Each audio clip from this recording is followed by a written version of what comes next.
사서법 다음에 사무량심 하도록 하겠습니다. 사서법은 이제 관계에서 어떻게 사람의 마음을 얻을까 굉장히 중요한 대인관계에 어떤 부처님께서 이렇게 하라는 거였고, 사무량심은 내가 스스로 마음을 어떻게 가져야 될까, 요거에 대해서예요. 마음가짐을 얘기하는 거죠. 일단은 자무량심이에요. 자무량심. 조건 없는 사랑이에요. 그야말로 자애가 너무 넘친다. 이게 우리가 이제 인간은 죄는 미워하되 사람은 미워하지 말라라는 말이 있죠. 굉장히 좋은 말이에요. 사람은 때에 따라서 변할 수 있어요. 상황에 따라서. 우리가 이제 불교를 왜 믿냐면 상황에 따라 안 변하려고 믿는 거거든요. 우리가 이제 나한테 안 좋은 상황이 오면 우울해지거나 욕심이 많은 사람은 그 안 좋은 상황을 나쁜 이제 방법으로 타개하려고, 그리고 욕심을 나쁜 방법으로 이루려고 해요. 이런 경우를 내가 그러고 싶지 않다라는 거죠.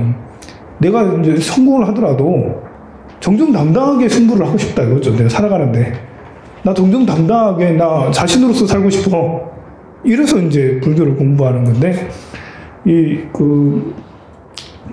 이렇게 사람은 이상하게도 이렇게 불교를 접해서 제대로 배운 사람은 좀 낫지만, 그렇지 않고는 마음을 스스로 닦지 않으면 안 좋은 상황에 왔을 때 탈선하기가 쉬워요. 이렇게 좀 더 쉬운 길로 가고 싶고 의지하고 싶잖아요.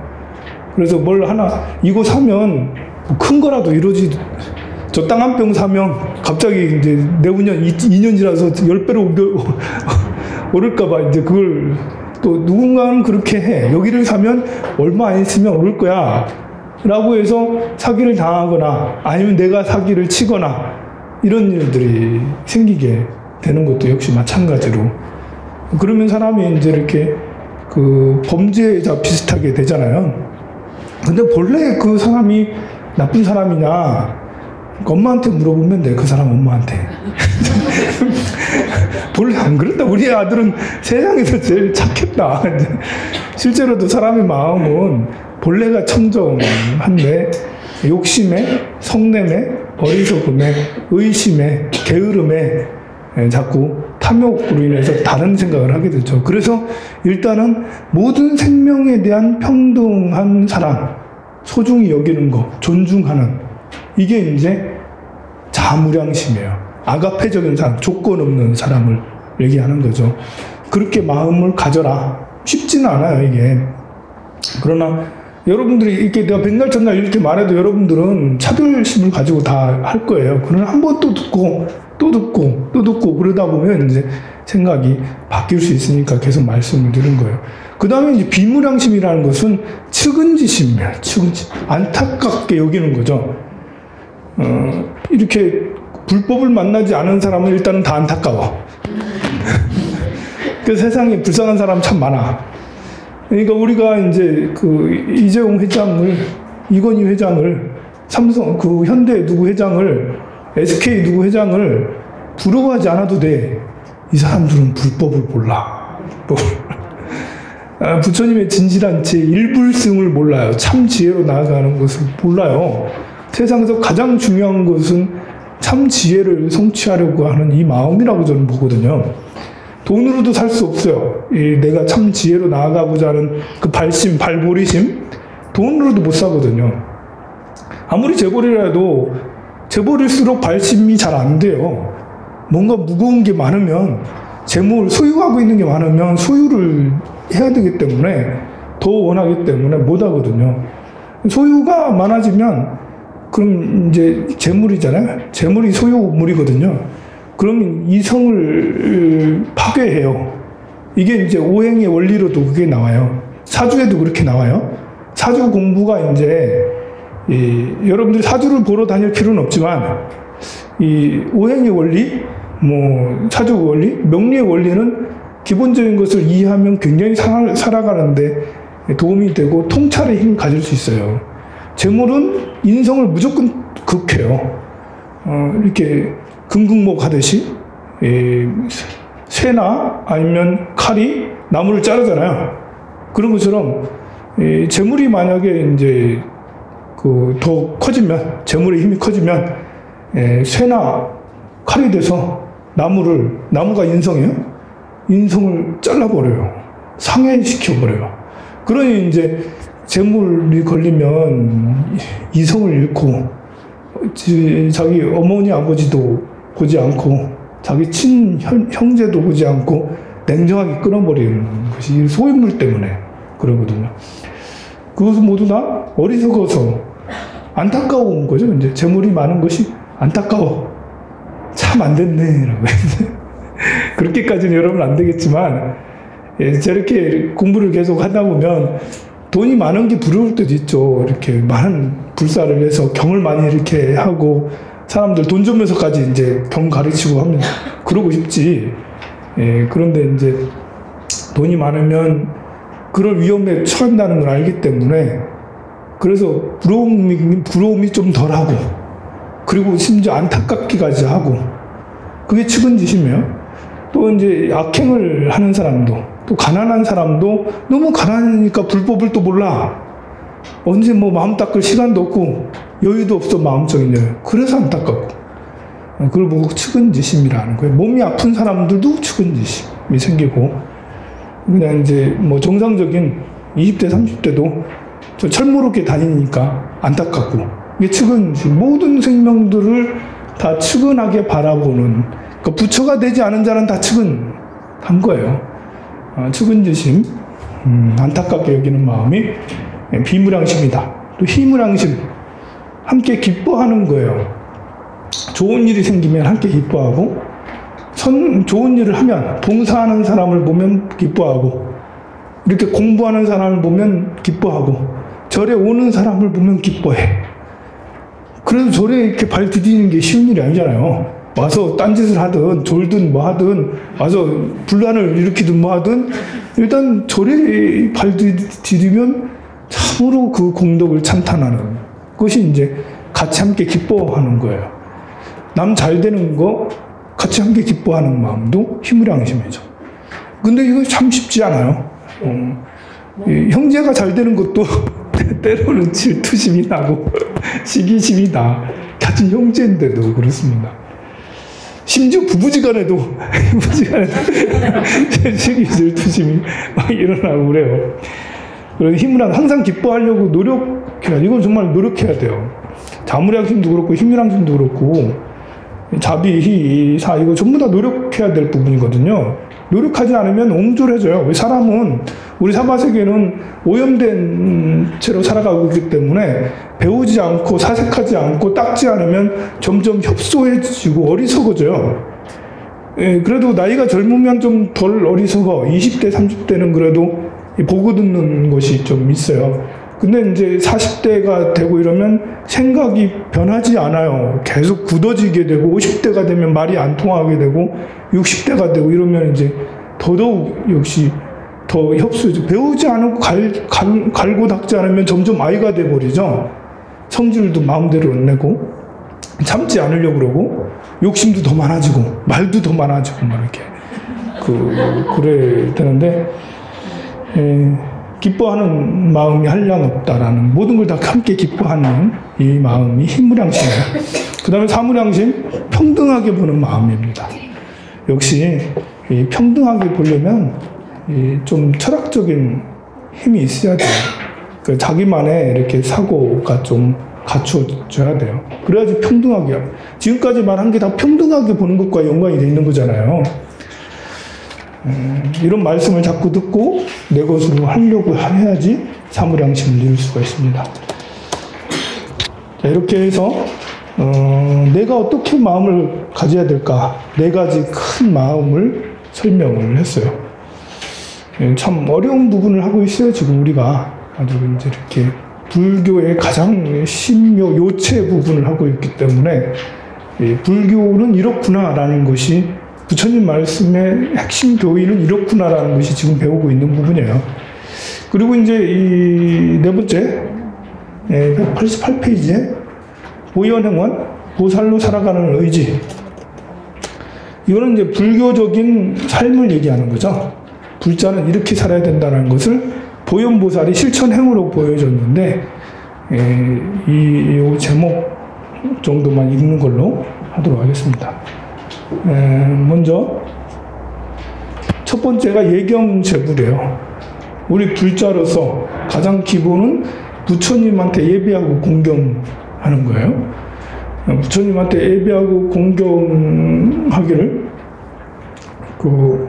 허공계가 다하고 중생계가 다하고 중생이 번뇌와 업이 다하여도 예배하고 공경하는 것은 끝이 없어라. 지치거나 필요하지 않더라. 부처님 아침 저녁으로 조석으로 예불을 하잖아요. 우리가 아침 저녁으로 이제 지심 기명리 하는데 이걸 싫어하지 않아. 늘 환희로워 해. 그것이 바로 예배하고 공경하는 거. 언제 어디서나 부처님을 예배하고 공경하겠다. 이 생뿐만 아니라 다음 생에도 또 그 다음 생에도 예배 공경하겠다라는 거고. 그 다음에 칭찬절에 책에 여기 다 나와요. 이게 뭐 열심히 필기 안 하려고 해도 이게 189페이지 밑에 세 번째 줄죠. 첫째 하면서 언제 어디서나 부처님께 절을 올리고 공경하리라 이렇게 줄을 쭉 쳐요. 이렇게. 그리고 둘째 다음 페이지 밑에 세 번째 줄 둘째 부처님이 쌓아온 공덕을 찬찬하겠다. 칭찬열에 부처님을 찬탄하겠다. 우리가 기도를 할 때 그냥 기도하지 않고요. 귀삼보합니다 먼저 하고 삼보에 귀합니다 라는 게 예경제불이에요.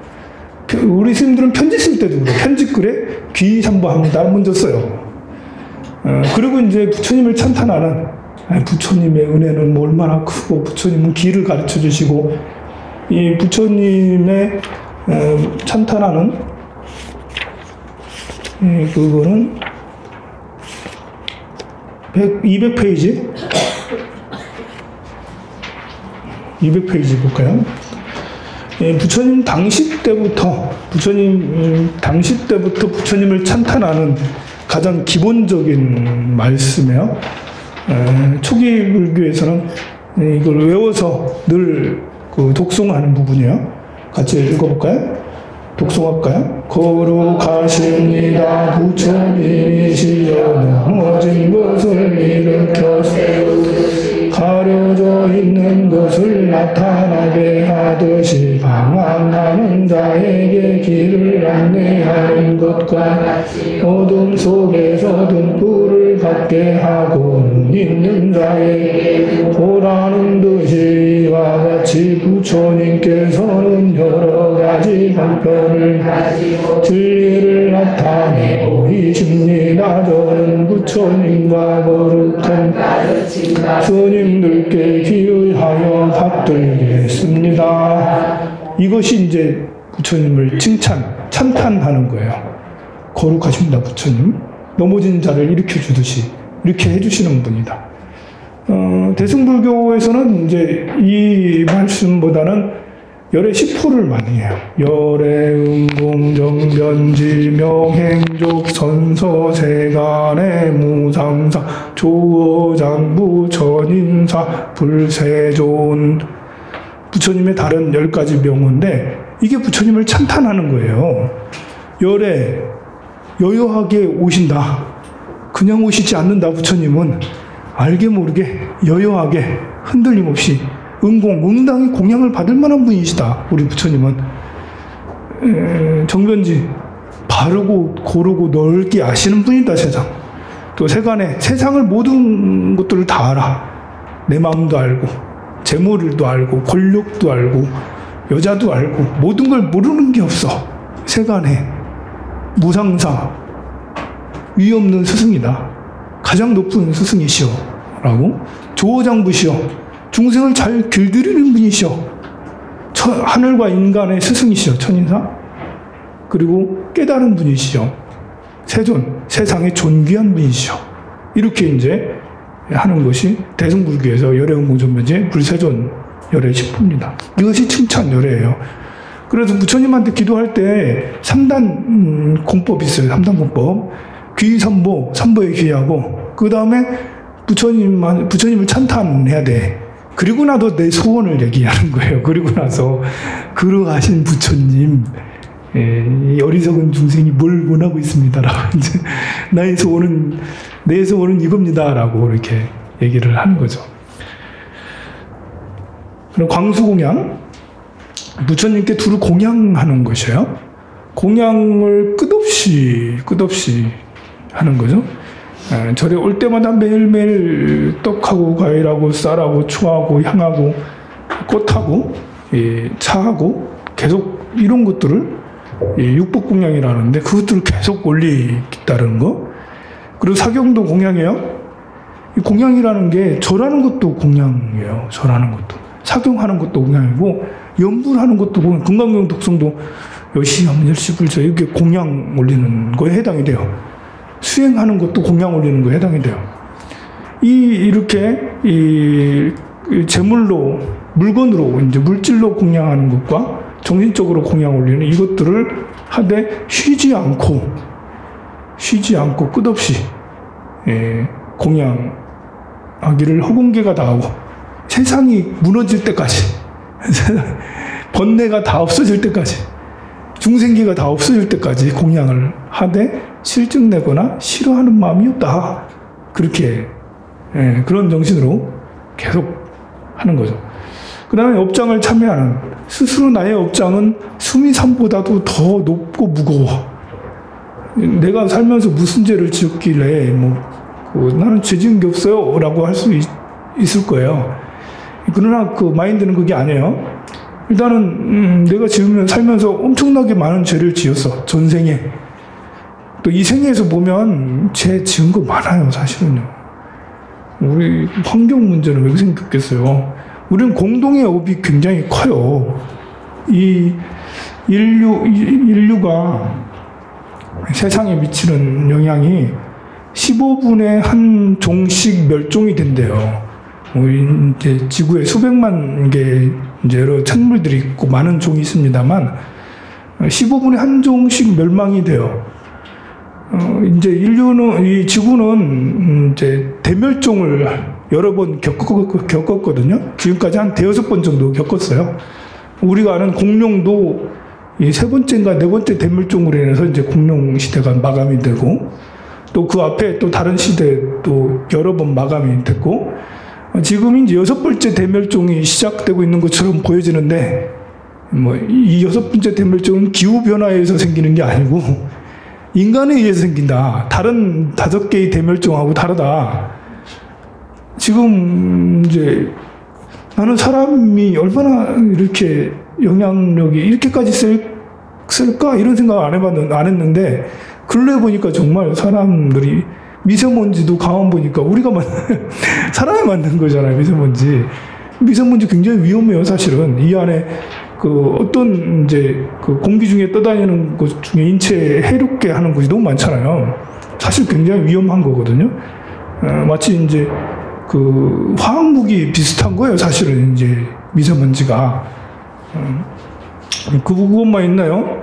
물을 우리가 다 더럽혔잖아요. 바다에 플라스틱이 너무 많아가지고 바다에 조개도 요즘에 못 먹는다고 그러잖아요. 그러니 이제 결국은 이렇게 자연 환경이 안 좋아져서 멸종이 되는 것이 사람으로 인해서 멸종되는 것이 15분에 한 종씩 멸종된다 하잖아요. 종이 사라지고 있어요. 워낙 많아서 잘 모르고 있어요. 우리가. 근데 사실 거머리 같은 거 어렸을 때 많았잖아요. 그 멸종 위기잖아요. 멸종 위기 생물이 굉장히 많습니다. 그래서 참 큰일이다. 이게 이제 공업이잖아요. 우리 인간이 갖고 이게 업입니다. 우리 나 자신이 아무리 잘 살려고 해도 여러분들이 같은 사람으로서 도를 안 쓸 수 없잖아. 여기 자동차 안 탈 수 없잖아요.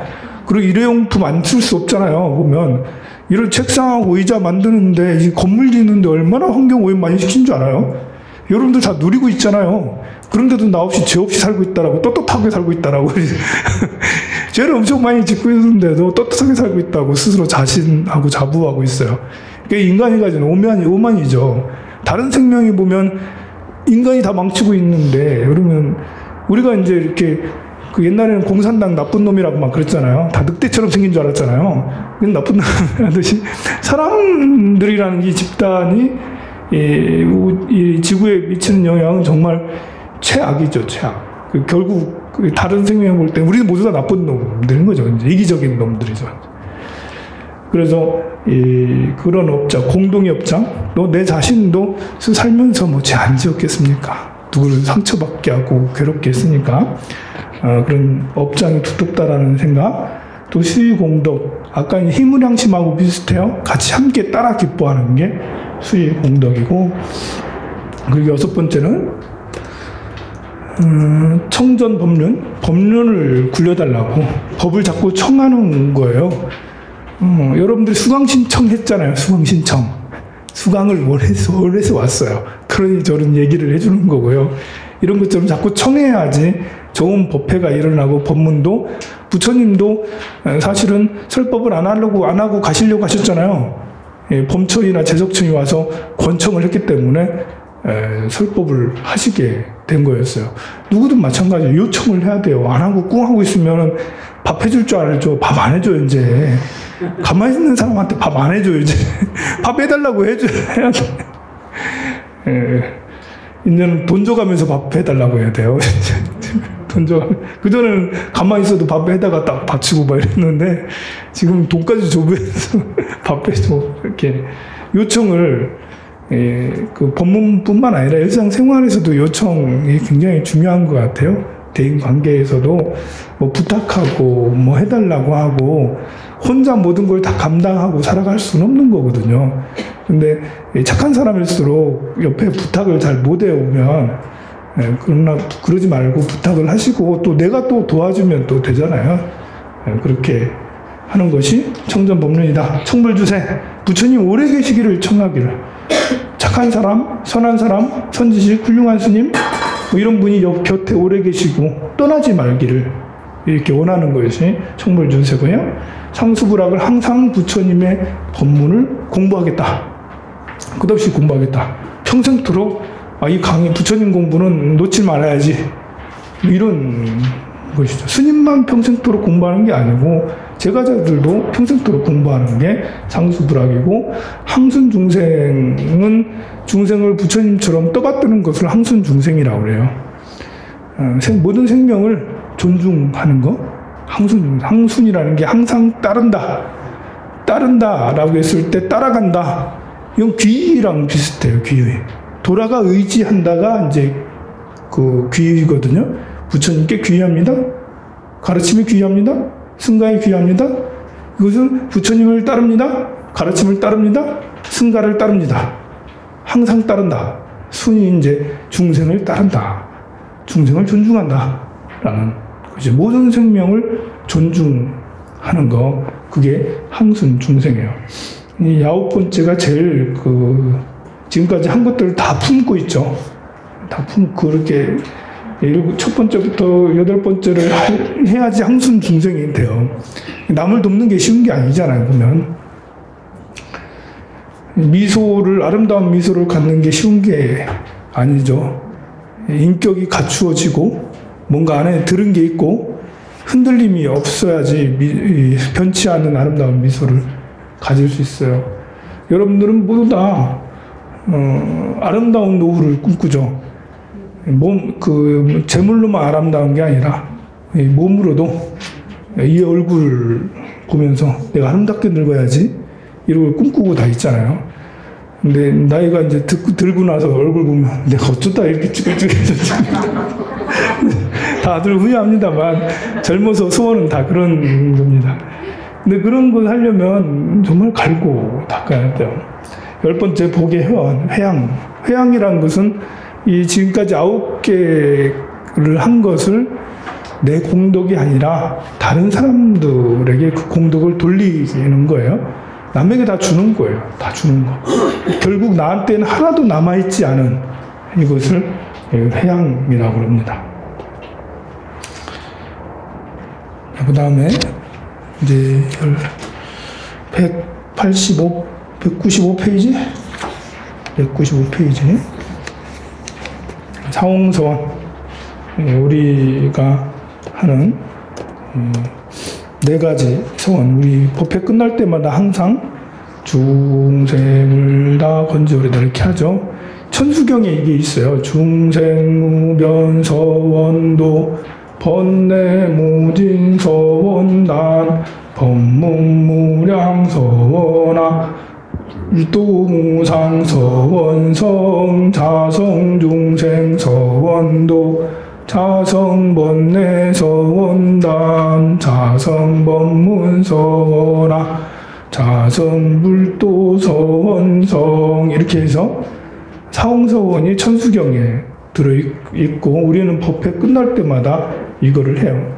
원래 이제 우리 스님들은 사홍서원을 중생을 다 이렇게 안 하고 한문으로 중생무변서원도 번뇌무진서원단 법문무량서원하 불도무상서원성 이렇게 해서 한문으로 끝나는데 요즘에는 이제 이렇게 한글화가 돼서 스님들도 이제 모이면 이렇게 많이 사홍서원을 한글로 노래로 이렇게 합니다. 아까도 언급했다시피 이 네 가지 마음을 우리가 입으로만 하면 안 돼요. 보통 이제 우리 끝날 때 이렇게 하면 입으로만 하죠. 그죠? 입으로만 하죠, 여러분들. 뜻을 새겨서 나 그렇게 살겠다라고 소원 안 세우죠? 그럴 리가 없어요. 그리고 이게 뜻을 세워서 나 이렇게 해야겠다라는 그런 마음을 갖는 건 굉장히 어려운 일이에요. 그런 마음을 아무나 갖는 게 아니라 정말 공덕을 많이 쌓고 수행을 많이 해서 많은 상이 떨어져야지 이 마음을 가질 수 있어요. 그러니까 사실 어쩌면 우리는 여러분들한테 너무 무리한 걸 요구할 수도 있어요. 이 마음을 좀 가지라고 자꾸. 근데 참 쉽지 않아요. 중생을 일단 언어부터 중생을 다 어떻게 건져? 어떻게 다 우리 이걸 대할 때요. 일단은 시간적인 개념을 내려놔야 돼요. 중생을 다 건진다 할 때 우리는 시간을 생각하잖아요. 시간과 공간도 생각해. 시간과 공간을 생각해요. 우리는 그냥 중생을 다 건져오리다라고 정말 중생을 다 제도해야지 이렇게 생각해도 되는데 그 다음 거를 생각을 해요. 여러분들은 이 많은 이 얼마나 많아. 한 사람도 나도 제도가 안 되는데 우리 자식도 안 되는데 얼마나 많아. 공간적으로 많고 언제 다 제도하지? 하면서 언제 다 도와주지? 그 시간과 공간에 대한 개념을 놓아버려야 돼요. 모든 중생 하니까 이제 다 포함은 돼요. 그러나 시간적으로 지금 안 되면 오늘 안 되면 내일 안 되면 다음 생 안 되면 그 다음 생 백겁 천겁을 지내도 그러니까 이 대승경전에는 이 생생토록이라는 말이 많이 나오고 대승경전에는 전생 또 앞에 생 뭐 2만억 법화경 같은 데는 특히나 더 그래. 옛날에 일월등명불이 있었는데 일월등명불이 2만억 명이나 2만 명이나 계속해서 일월등명불이 됐다라는 거고 수기를 주신다고 수기를 주셔도 성불할 거야 라고 수기를 주시는데 당장은 되게 좋아 보이잖아요. 당신 성불합니다. 거사님도 성불해요. 얼마나 좋아요. 근데 이번 생에 성불하면 좋겠는데요? 정말 그래 이번 생에 성불하고 싶잖아요. 그런데 경에서는 안 그래요. 경에서는 네가 정말 무수 억만의 많은 부처님한테 공양 올리고 존중하고 찬탄하고 수행을 해서 몇만 명의 부처님을 하고 난 다음에 그 다음에 너는 성불한다. 그렇게 나오는데도 그 존자님들은 다들 기뻐서 난리가 났어요. 나 같으면 좀 실망할 텐데 이번 생도 아니고 다음 생도 아니고 그 다음 생도 아니야. 최소한 7생 이내에 성불하면 참 좋겠어. 근데 그게 아니고 무슨 7생 수만 생 수천만 생을 지내서 나도 그런 얘기 하겠다 이런 말인지 이렇게 생각할 수도 있는데 그게 이제 부처님이 대승불교에서는 시간적인 이런 것에 부담을 갖지 말라. 언젠가는 다 된다 하다 보면 그러니까 미래에 뭐 이렇게 이변성이 안 된 걸 내가 해서 뭐해? 나는 지구 이제 이렇게 우리가 지금 환경운동을 우리가 한단 말이에요. 환경운동을 하면 너 스님 혼자 해서 환경운동이 되겠어요? 그렇다고 해서 안 한다면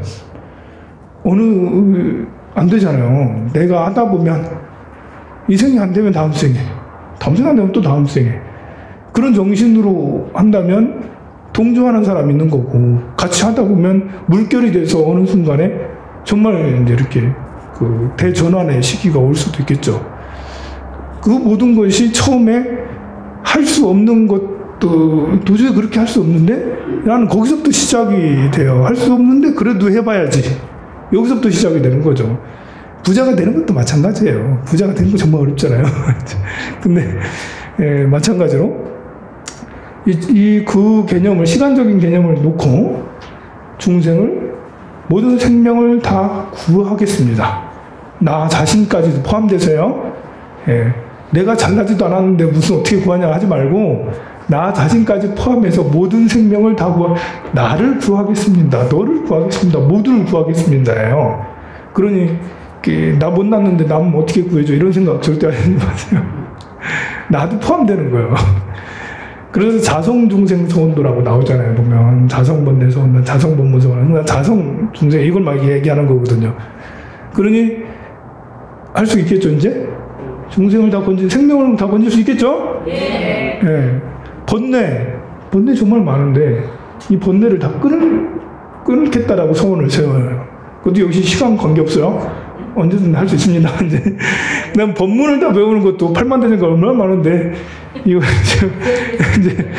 이것도 할 수 있겠죠? 네. 불도를 이루는 것도 할 수 있죠. 이래 되면 다 해결돼요. 그래서 입으로만 앵무새처럼 안 해도 되고, 이제부터는, 오늘부터는 여러분들도, 정말 그러겠습니다. 그러고 나서는 까먹어도 내가 뭐라 안 할게요. 이거 할 때만이라도, 우리 끝나고 이제 이 노래 하잖아요. 일 때만이라도 이 마음을 꼭 가져라. 자, 그리고 이제 8장으로 넘어가겠습니다. 8장.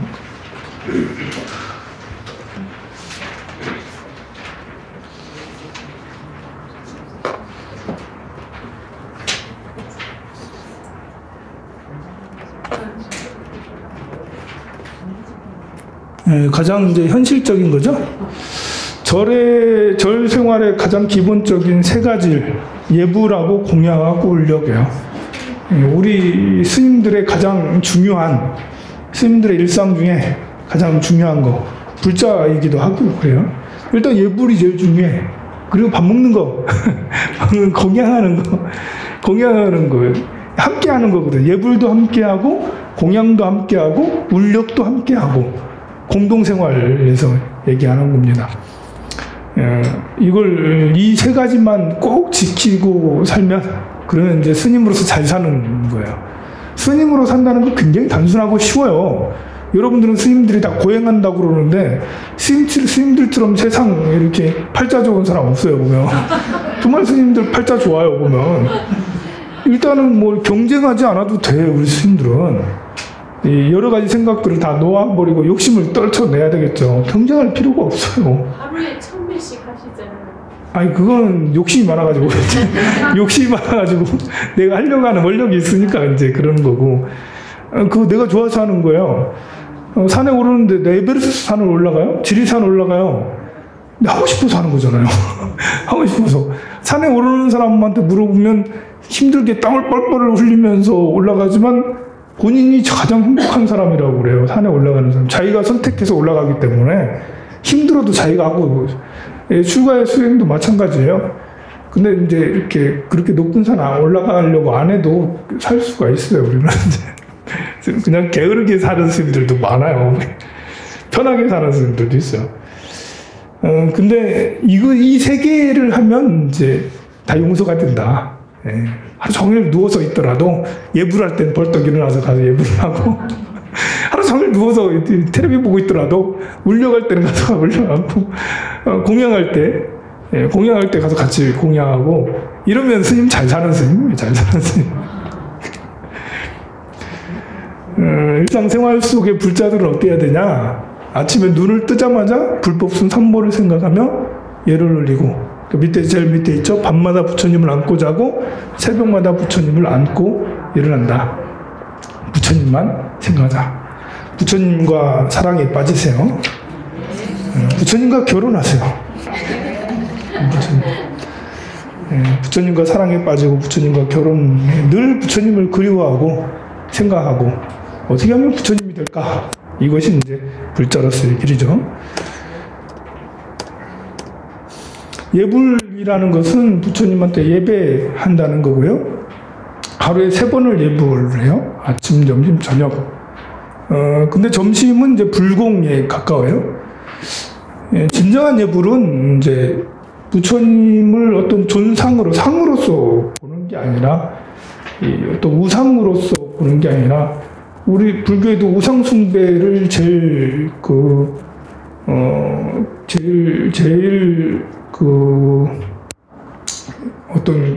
제일 걱정해요. 제일 싫어해요. 우상숭배를.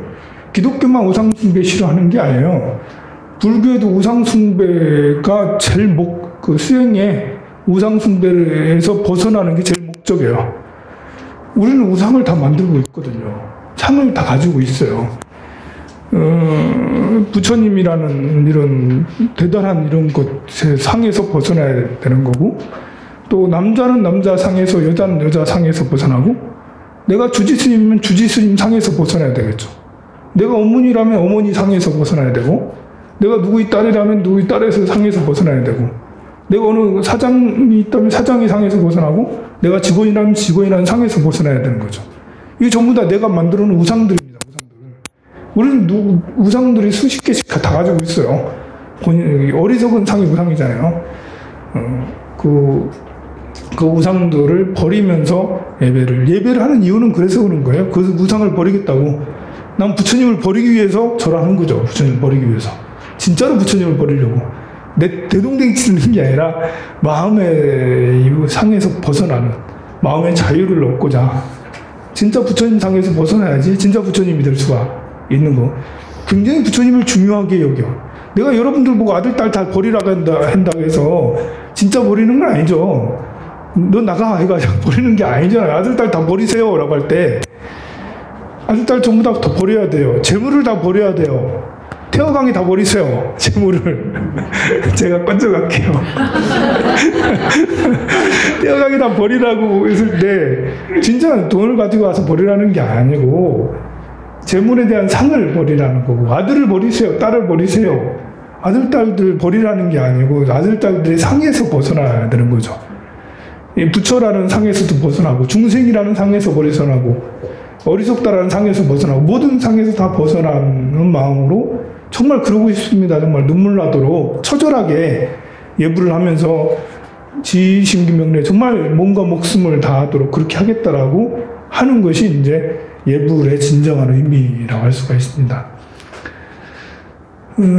절에 가면 도량석부터 칠정례, 행선축원 이런 것들을 해요. 그리고 절에 이제 도량석 새벽에 제일 먼저 3시에, 요즘에는 3시에 안 하는데, 얼마 전까지만 해도 거의 대부분의 절이 새벽 3시에 했어요. 만물은 인시에 깨어난다고 해서, 인시면 3시부터 5시거든요. 그래서 스님들은 새벽 3시에 일어나요. 그래서 도량석을, 목탁 들고 도량을 막 다니면서 연부를 해요. 다 깨우려고. 깨워주는 거예요. 알람이 알람. 도량석 하는 스님들은 알람. 그럼 우리도 이제 자고 있다가 도량석 하는 스님이 도량석 하면 그때 이제 일어나는 거죠. 옛날엔 알람 같은 게 없었잖아요. 그래서 이제 도량석 하고 새벽을 열고 그 다음에 이제 칠정례를 하면서 예불을 하죠. 지신기만 지난 시간에 좀 했었죠. 이것은 이제 모든 예불이 1955년도 이때 이제 통합이 돼요. 봉선사 스님이 예불을 하나로 만들어요. 각 절마다 지역마다 조금씩 예불의 차이가 있었는데 예불문을 하나로 만들어서 지금 하고 있는 그 예불문이 돼요. 그런데 아직도 좀 다른 부분이 있어요. 통두사만 가도 예불문 조석으로 참석해 보면 따라하지 못한 부분이 있어요. 자장육사에게 절을 하고 뭐 아미타불 이런 것도 나오고 미륵좀 이렇게 나오고 막 그래요. 봉정한가도 봉정문탑 이러면서 이렇게 절을 막 하고 막 그래요. 그래서 옛날에는 많이 달랐는데 요즘에 몇 개의 사찰 말고는 전국에 다 통일되어 있습니다. 아침 저녁 예불이 서로 예불문은 같은데 이제 뭐 발언문을 하고 안 하고의 차이가 있어요. 그런 걸 얘기하는 거고요. 아침 예불이 맞춰지면 뭐 반야심경의 신중단 또 이렇게 그 영단의 법성계 이런 것들도 하고 그래요. 우리가 이제 불공 올린다 하는 거하고 헌공한다 뭐 일상생활에서는 거의 뭐 이걸 구분하진 않아요.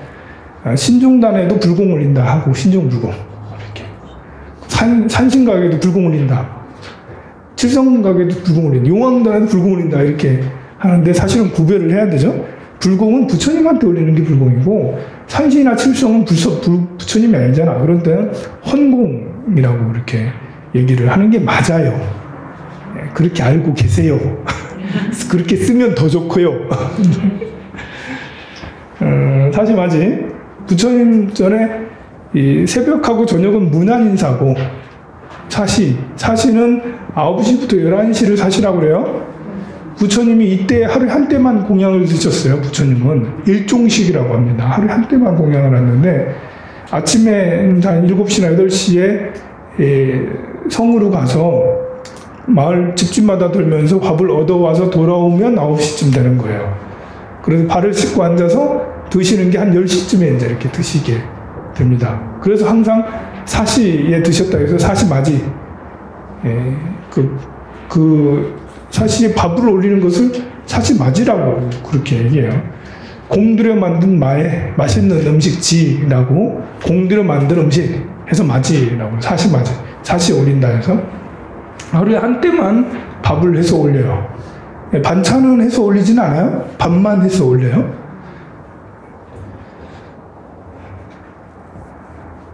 불공이 부처님 당시 때 부처님이 그러셨기 때문에 그 이후로 매일같이 지금까지도 부처님 당시에 40대 공양을 드셨으니까 부처님이 열반하시고 나서 그 제자들도 부처님한테 제사상 차리듯이 계속 공양을 올린 거죠. 전국의 모든 절에서 사시에 공양을 다 올려요. 그래서 세상에서 제일 복이 많은 분이 부처님이다. 이제 살아계실 때도 제자가 많았지만 열반하신 지 3000년이 됐어도 계속해서 제사상을 계속 매일 그것도 기일만 챙기는 게 아니라 기일에는 축제를 하죠. 태어나신 날 축제하는구나. 기일은 열반이니까 그렇다. 예불과 법회의 중요성 여기 책에 이렇게 나오는데 중요한 거는 제가 계속해서 얘기를 했죠. 예불하고 법회가 중요하다는 걸. 그거는 이제 208페이지, 209페이지에 나와요. 경에도 누가 착한 이인가? 먼저 부처님과 법을 믿어야 된다라고. 그리고 절에 가야 된다. 절에 와야 된다라는